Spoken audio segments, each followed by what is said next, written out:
It's important. It gives Flagler County a seat at the table where these major decisions are being shaped for counties across Florida. Flagler County Commission Chair Andy Dance has been elected to 2 influential state-level roles, positions that give the county greater say in critical policy decisions. Dance was elected to the Executive Committee of the Small County Coalition of Florida and the Board of Directors for the Florida Association of Counties. Both organizations, the Small County Coalition and the Florida Association of Counties, they pull us together with other commissioners, other leaders, and, we face the challenges that face us every day. I mean, these challenges are from growth management, coastal resiliency, fighting for infrastructure dollars. So these new roles that I'll be filling bring our Flagler perspective to the state level and work hard to make sure Flagler's needs are understood and addressed. The Small County Coalition focuses on counties with fewer than 200,000 residents, like Flagler, and advocates for equitable state funding and local priorities. This is a nice, flattering recognition of the work that I've been putting in, and in doing so,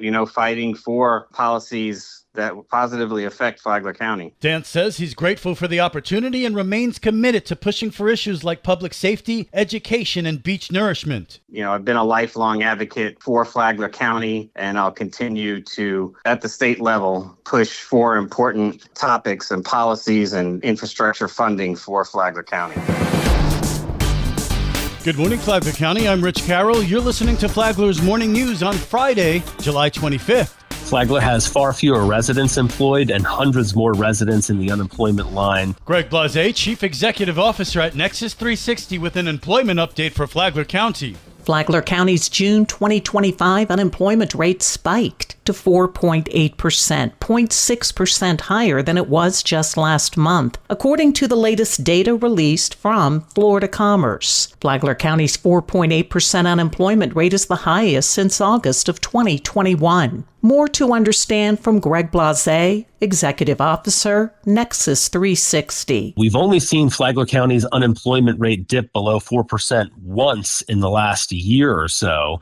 And what we know about Flagler County's economy is that it takes longer to recover than most regions throughout the state. So we believe that it's likely slower economic conditions will persist in our area when compared to other parts of the state. The Flagler County labor force is reported at 55,692 residents. Another point to mention is that we noticed that Florida is still creating jobs. Statewide, there's over 142,000 jobs created in the past 12 months.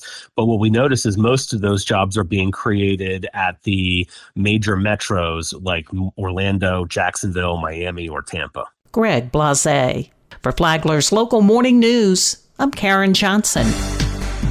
This local news is a service of Flagler County's Toyota dealer, Beaver Toyota in St. Augustine, conveniently located right off I-95 at exit 311. Our school principals are very, very different. However, what they all have in common is they're committed to knowing our students, having a relationship with them. 2 Flagler County schools will start the year with new administrators. During last week's Friday Free for All, listeners were introduced to Mike Rinaldi, the new principal at Matanzas High School. This is my 26th year in education. I have about 18 years of administrative experience. Last 2 years have been serving under the guidance of LaShaka Moore and in a district level position. I have had varied experiences throughout elementary, middle, high school. I feel like I have the experience that I can bring to the students to move Flagler forward. Katie Hansen will return to Buddy Taylor Middle School for a third time, this time as principal. I have actually been a part of Flagler County schools since about 1987. I went to Bunnell Elementary, Wadsworth Elementary. I went to what was then called Belterre Middle School. Mr. Buddy was actually my principal there. And I graduated from FTC, and once I finished college, I returned back to Flagler County schools. I started my career with Indian Trails Middle School, teaching science and math.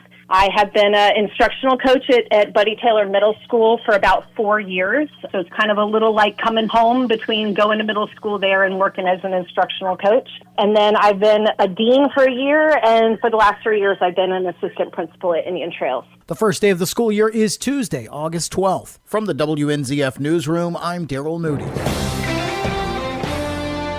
It's the final weekend of July, and there's plenty of family fun going on in Flagler County. This is Stacy with Fun for Augie Kids. Grab your acoustic instruments and a folding chair and come jam with local musicians of all ages at the Flagler Acoustic Jam.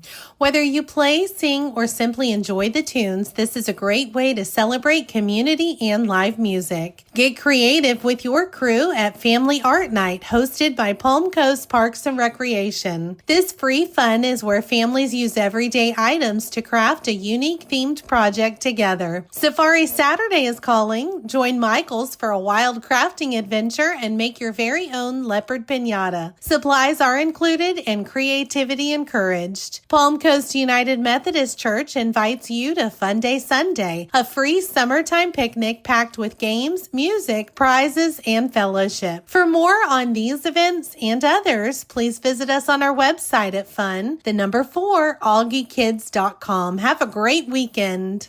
In other news, in Palm Coast, Farmsworth Drive will be closed between Fay Lane and Fairbank Lane starting July 28th for about 2 weeks. Crews will be making utility repairs and detours will be posted. Access will still be available via Florida Park Drive and Fellowship Drive. Meanwhile, FDOT is repaving US 1 from Palm Coast Parkway North to near the St. Johns County line. Expect intermittent daytime lane closures through the end of the year. Drivers should use caution and follow posted signs.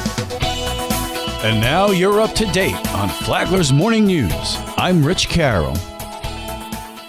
And now, Mike Licio with your WNZF local sports update. Summer vacation is almost over, but for the FPC girls soccer team, winning is still on their mind. They'll compete tomorrow at 8 a.m. for the area 7-on-7 championship at Indian Trails. Rising senior goalkeeper Natalie Neal is a 4-year starter. The Dogs game was canceled last weekend, but Natalie was unaware. Apparently my messages weren't working, so I never got any messages from the night before. So I show up at the field, and I'm like, where is everybody at? Neal played in the field for the Dogs JV team before boys coach Ramtin Amiri offered a special opportunity. After the JV game, Ramtin came over to me and goes, the St. Aug boys want you to play for them. The opponent for the alma mater St. Augustine was the Matanzas Pirates. Neal stood tall in the face of adversity. It was a free kick for them, and we built a wall and stuff, and I ended up saving the ball, and we ended up winning 6-5. I think it was fun, and I would do it again. Hear the full story from Natalie on the Rich and Mike Sports Show tomorrow at 11:30 a.m. In other women's soccer news, Sporting Jacks, North Florida's first women's professional club, is hosting a welcome party at James Weldon Johnson Park in downtown Jacksonville tonight at 5. They host a friendly against Hyperion Edinburgh at UNF next Saturday to kick off their inaugural season. Tickets went on sale yesterday at sportingjacks.com. WNZF is your home for local sports, with updates Mondays and Fridays. From the sports desk, I'm Mike Licio.